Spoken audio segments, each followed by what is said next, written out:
Você sabe o que quer dizer o beat sheet? Que estrutura é essa? Oi, eu sou Carol Santoyan e hoje nós vamos entender... Nossa, gente, o calor, ele voltou ao Rio de Janeiro. Oi, eu sou Carol Santoyan e hoje nós vamos entender os 15 pontos propostos pelo Blake Snyder no livro Save the Cat, que se deu o nome, que se dá o nome de beat sheet. Vamos entender essa estrutura aí no vídeo de hoje.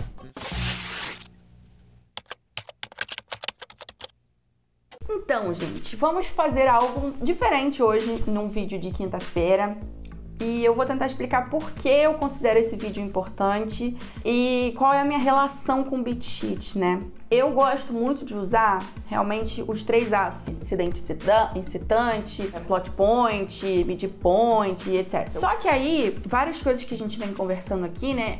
E eu acho que também é uma coisa minha, que eu sinto também dificuldade, assim como vocês, no segundo ato. O segundo ato é sempre o mais difícil. Depois que eu conheci o beat sheet, né, que tá aqui nesse livro, a minha vida deu uma mudada, porque eu acho que, tudo bem, são 15 pontos. Talvez isso funcione para algumas pessoas, talvez não funcione para algumas pessoas. Você precisa seguir todos os pontos? Não, é uma proposta, né? Então você faz o que você quiser da sua vida, mas eu acho que essa é uma proposta interessante. Ela é amplamente usada no mercado, tá, gente? E eu comecei até a dar mais valor depois que a gente participou do concurso pro Lab, né? Que eu fui semifinalista com o TDC Conteúdo do Writers Room 51. E a gente teve acesso à primeira aula do Lab. E nessa aula, a Bia fala que ela usa esse modelo, que ela acha simples. E aí eu vi que a galera usa muito esse beat sheet. Então eu acho legal passar esse conteúdo pra vocês. O livro, infelizmente, não tem tradução ainda pro português. Eu acho, infelizmente mesmo. Mas, antes da gente começar, eu quero dar uma contextualizada do Blake Snyder, tá? Porque eu sei que com certeza vocês já ouviram falar, e eu falando também aqui, porque eu já uso esse livro há alguns vídeos, né, aqui no canal. Quem tá me acompanhando sabe que eu tô usando bastante. Mas ele é um cara polêmico, assim, ele fala assim, ó, por que é mais um livro de roteiro? Porque eu faço roteiro, eu tenho roteiros vendidos, diferente da galera aí que escreve livro de roteiro que não faz nada. Eu tenho uma proposta que vende, sabe? Eu tenho uma proposta que realmente dá certo, que eu aplico, e é isso. E a proposta dele é bem comercial, ele é bem ousado, assim, nos comentários dele, ele é bem engraçado, uma escrita simples, mas então muita gente não gosta do Blake Snyder, porque ele é polêmico, porque ele tem, assim, né, visões muito estreitas da coisa, e ele não esconde isso. Então ele fala, olha, se você seguir aqui esses 15 pontos, você tem um bom filme. É questionável, mas eu acho que esses 15 pontos te dão um ótimo caminho. E aí eu vou falar da minha experiência pessoal, foi por isso que eu quis trazer aqui. Eu tô gravando esse vídeo no final de semana e ontem eu passei o dia inteiro escrevendo o argumento e eu tinha vários blocos da história em branco e eu sentei, coloquei ponto a ponto e dissequei a minha história a partir desses pontos e deu muito certo. Eu fiquei muito satisfeita em escrever um argumento pautado nos 15 pontos do beat sheet. Então eu tô vindo aqui dar esse meu testemunho. Mas antes, eu vou pedir pra você que está aí, que eu tô de olho, né? Você sabe que eu tô de olho, então eu vou pedir pra você se inscrever no meu canal, porque a gente sabe, a gente já falou, tem gente que vem aqui, né? Olha, faz as anotações, o que é o beat sheet, mas não se inscreve. Então, gente, vamos parar com isso, vamos se inscrever nesse canal, vamos ajudar essa humilde criadora de conteúdo a chegar a 10 mil inscritos aqui no canal. Envie esse canal para um amigo que também gosta de roteiro e vamos multiplicar aí, tá bom? O Blake Snyder, ele vai trabalhar, sim, com os 3 atos. O que ele vai fazer ele vai posicionar os plot points, sim, vocês vão ver claramente essa divisão, só que ele vai colocar, por exemplo, pro primeiro ato, nós temos 6 pontos que ele coloca aqui. Não é apenas o setup, o incidente excitante e o ponto de virada, não, ele tem mais algumas coisas ali. Então ele é bem passo a passo mesmo e eu acho que facilita. Vamos tentar entender aqui esses 15 pontos. Começando pela imagem de abertura, Opening Image. Eu acho que o nome, ele é autoexplicativo, né? A gente já falou aqui muitas vezes sobre a importância da imagem de abertura. A imagem de abertura é a imagem que você vai chamar a atenção do seu espectador, mas além disso, você tem que mostrar para que a história veio, sabe?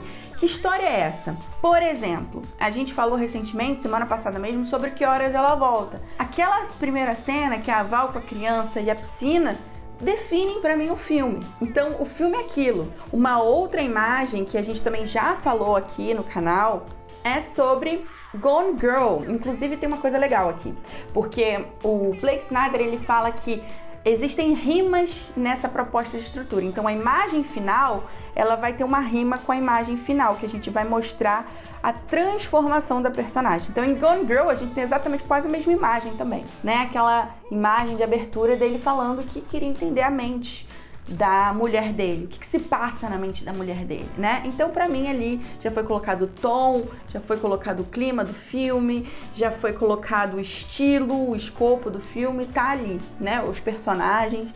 Então, é bem importante a gente entender essa primeira imagem, que ela é a primeira impressão. A primeira impressão é a que fica. E aí, tem uma coisa importante da gente entender, e por isso muita gente também não gosta da estrutura do Blake Snyder, que é: ele gosta de pontuar, ele coloca exatamente ou aproximadamente onde essa cena vai ocorrer. Então, por exemplo, a imagem inicial é o 1, é na primeira página. Um outro ponto, um outro beat importante dessa história é a declaração do tema, né? Que geralmente estaria ali pela página 5.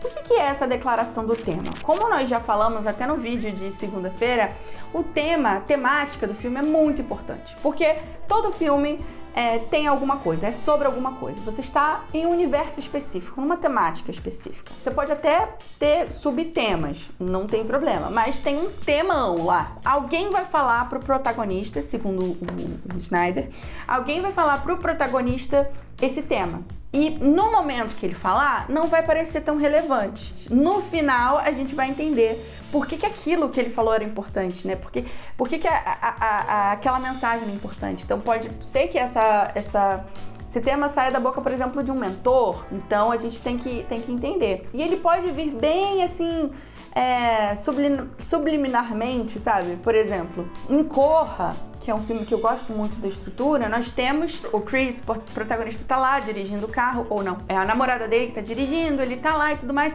e aí começa a tocar uma música. E nessa música tem algo tipo, escute seus ancestrais. E aí tem uma coisa que é tipo, corra.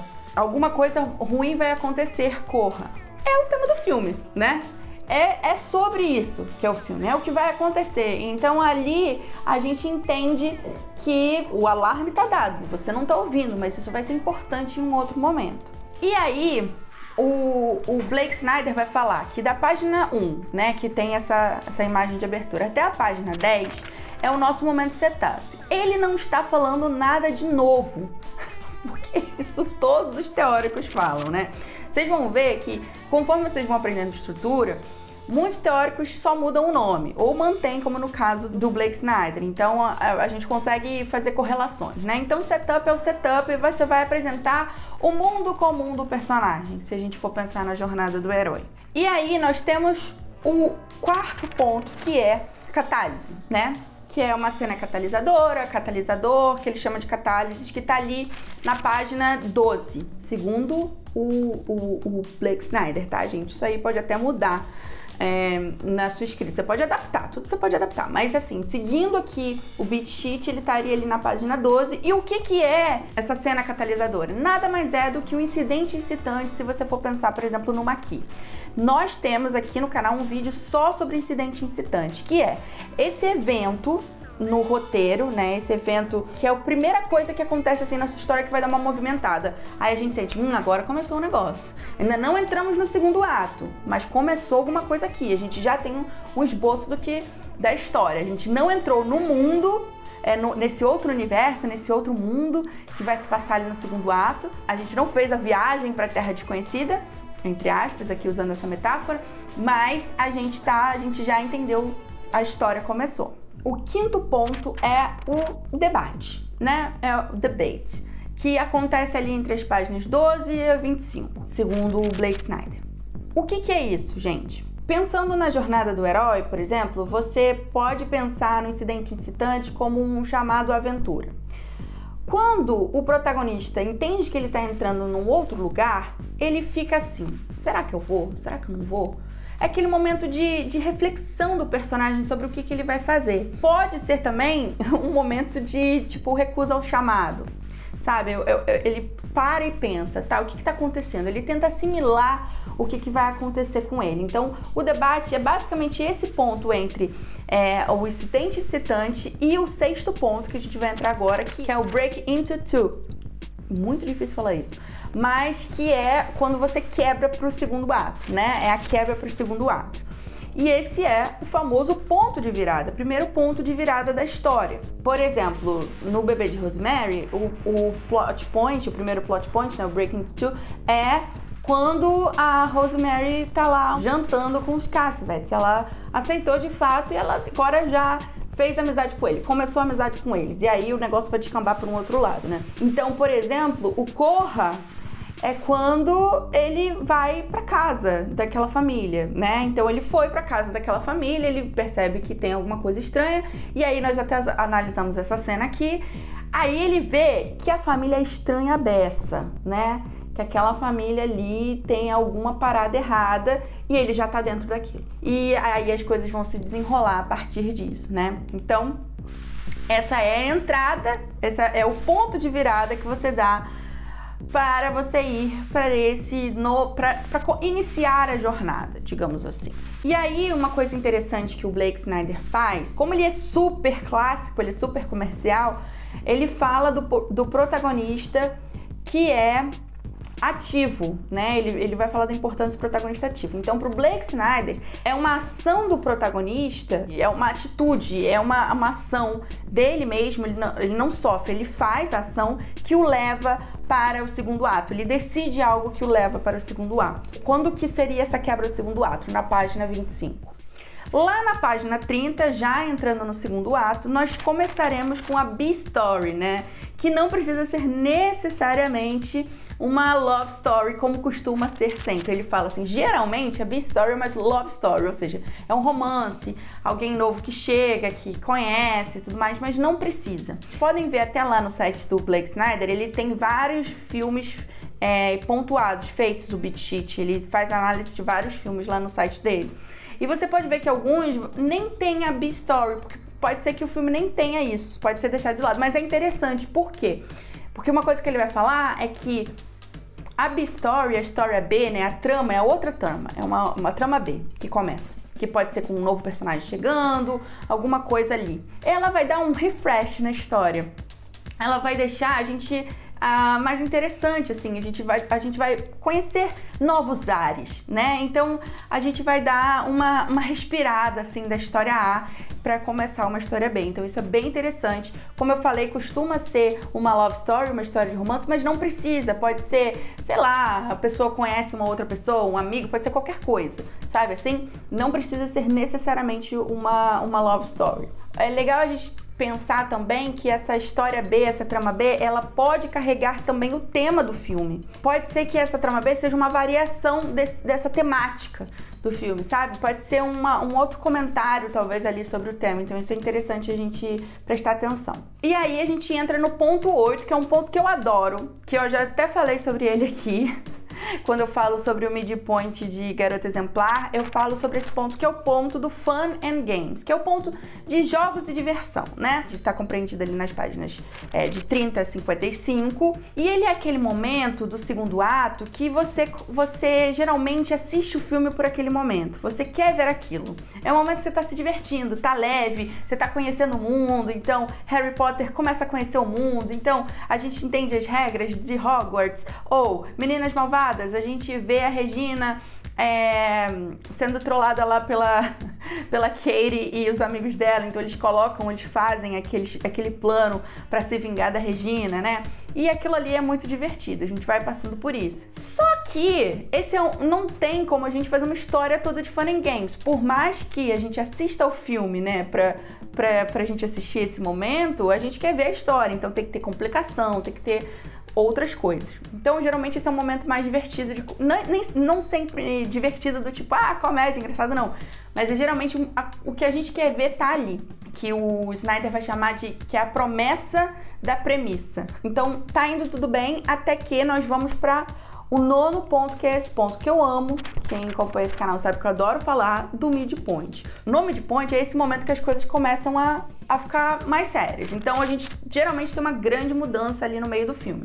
E o Blake Snyder, ele vai usar aqui nessa estrutura um roteiro de 110 páginas. E não por acaso o midpoint acontece na página 55, né? Que é ali no meio. A gente vai ter nesse midpoint ou uma falsa derrota, tudo está perdido, ou uma falsa vitória. Nossa, tá incrível. E aí, lama, né? Então esse é o momento que a gente vai ter essa virada na história. Se vocês quiserem entender mais sobre o midpoint, eu aconselho vocês a assistirem meu vídeo sobre o midpoint em Garota Exemplar, porque ali eu realmente foco no midpoint, tá? Depois do midpoint, nós temos o momento de os caras maus se aproximam, né? Bad guys closing, que é o 10º ponto. Fica ali nas páginas, entre as páginas 55 e 75. E aí, gente, é quando o cerco se fecha ao redor do herói. O que eu quero dizer com isso? Sabe aquela cena clássica, né? De estar o herói aqui no meio e os caras começam a se aproximar? E aí você percebe que isso não vai dar bom. Isso, alguma coisa não vai dar certo. Então a gente já sabe que vai dar ruim. Como a gente fala aqui no Rio. Então vamos voltar pro Corra. Quando o Chris tem aquela cena do Chris sendo leiloado, todo mundo ali organizado para quem vai conseguir lá fazer o negócio do Chris. Gente, aquilo ali é bad guys closing totalmente, né? A galera ali, os inimigos se organizaram e eles estão definindo o futuro do herói. Então, realmente, ali a gente sente o perigo se aproximando. E depois desse 10º ponto, nós vamos pro 11º, pro ponto 11. O tudo está perdido, que eu chamo de... Ai, Diogo, você bota uns pizinhos na minha boca quando falar isso pro YouTube não me censurar, mas é isso, gente. É o momento que o protagonista morre de alguma forma. Algo no protagonista morre, ou seja, ele se depara com a morte, pode ser a morte, uma morte simbólica, né? Ou pode ser algum aliado que morre, enfim, ele vai sentir o negócio pesar, ele vai achar que tá tudo perdido, né? Por isso que o nome é Tudo Está Perdido. O que acontece ali mais ou menos não, pro Blake Snyder acontece na página 75 e você vai ter esse herói caindo, é a queda do herói. É esse momento de morte. Porque nós estamos trabalhando, se a gente está trabalhando com essa transformação, o herói, ele morre para depois ele renascer. Então ele precisa sofrer para que ele consiga se reerguer. Eu adoro esse próximo passo, que é o passo 12, que é o Dark Night of the Soul, que é a noite escura da alma, numa tradução literal, mas eu gosto de chamar também de fossa, porque eu acho que traduz muito. Quando tudo dá errado, você tem esse momento de pensar, o que eu vou fazer? Ou de se arrepender, de arrumar a sua mente, de realmente sentir a dor. Esse momento que você precisa, com você mesmo, de analisar a situação, de sentir aquela dor, aceitar. Por isso que eu chamo de fossa, porque a fossa se aceita ela, até você se livrar dela. Então, é nesse momento que você tem que se perguntar, como que o meu protagonista se sente? Né? Como que ele tá se sentindo? Ele precisa dar uma pausa. Essa cena, ele fala aqui que gira ali em torno da página 75 a 85, e eu acho que ela pode ser tanto uma cena muito rápida, ele fala até isso, né? Pode ser uma cena super rápida ou uma cena que dura. Não existe um limite assim para quanto que esse personagem precisa estar na fossa, mas é importante que ele sinta e que ele se depare, porque é disso que vai sair o renascimento. Eu vou até ler o que o Blake Snyder fala. É o ponto logo antes do herói alcançar o seu caminho. Antes dele tirar aquela última e melhor ideia que vai salvar a si mesmo e todos ao seu redor. Nesse momento, essa ideia não está em nenhum lugar. Ou seja, ele não tem essa ideia, ele não sabe como solucionar aquilo. Ele fica ali porque ele não sabe como lidar com ela. Mas quando a gente tem o ponto 13, que é o break into 3, que é o ponto de virada para o ato 3, a virada para o ato 3, que adivinha, ele tem a solução. Então, essa solução é quando você tem aquela ideia. Você parece que tudo tá perdido realmente, mas você, agora achei a solução. Então, o ponto de virada, né, pro último ato, pro terceiro ato, é a solução.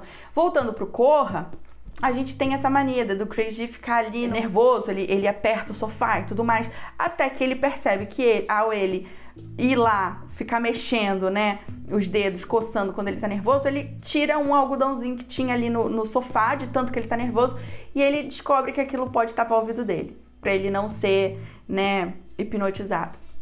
Então, essa é mais ou menos a solução. Já estamos no ato 3, demos essa virada, nada melhor do que o final, né? O 14º ponto é o final, onde as lições são aprendidas, e aí é compreendido entre a página 85 e a 110, né? 110 seria a última. Ali as lições são aprendidas, a trama A e a trama B se encerram, e aí você tem a imagem final, né? Que é na última página, é a última imagem. E ele manifesta, quando a gente olha a primeira imagem e a última imagem, ela manifesta essa mudança do protagonista. Então, por exemplo, em Gone Girl tem um negócio muito interessante, né? Que a primeira cena é praticamente igual à última. E o que aconteceu no meio? O que ele desejou no começo? Que é, eu gostaria de saber o que se passa na cabeça da mulher. E na última ele olha pra mulher e ele já sabe o que se passa na cabeça dela. Então, será que era legal ele ter entrado, assim, tipo, entendido o que se passava na cabeça da mulher? E não, talvez, né? Não, cuidado com o que você pede. Eu acho muito legal essa questão da imagem inicial e da imagem final. Você pode não usar toda a estrutura do Blake Snyder, mas eu acho bem legal esses pontos que ele coloca. Eu acho que dá pra refletir bastante, dá pra aproveitar bastante. E eu testemunho que eu me dei super bem com o beat sheet, principalmente pra argumento, assim, né? Fiz um argumento bem legal, tô bem empolgada. Então é isso, eu vejo vocês no próximo vídeo. Se você gostou deste vídeo, salva ele no seu coração, dá um like, envia para aquele seu amigo que tá ali concatenando as ideias e não sabe muito bem como progredir com a história, como montar o segundo ato. E é isso, gente, eu vejo vocês na semana que vem. Muito obrigada por estarem todos aqui comigo, um beijo, tchau!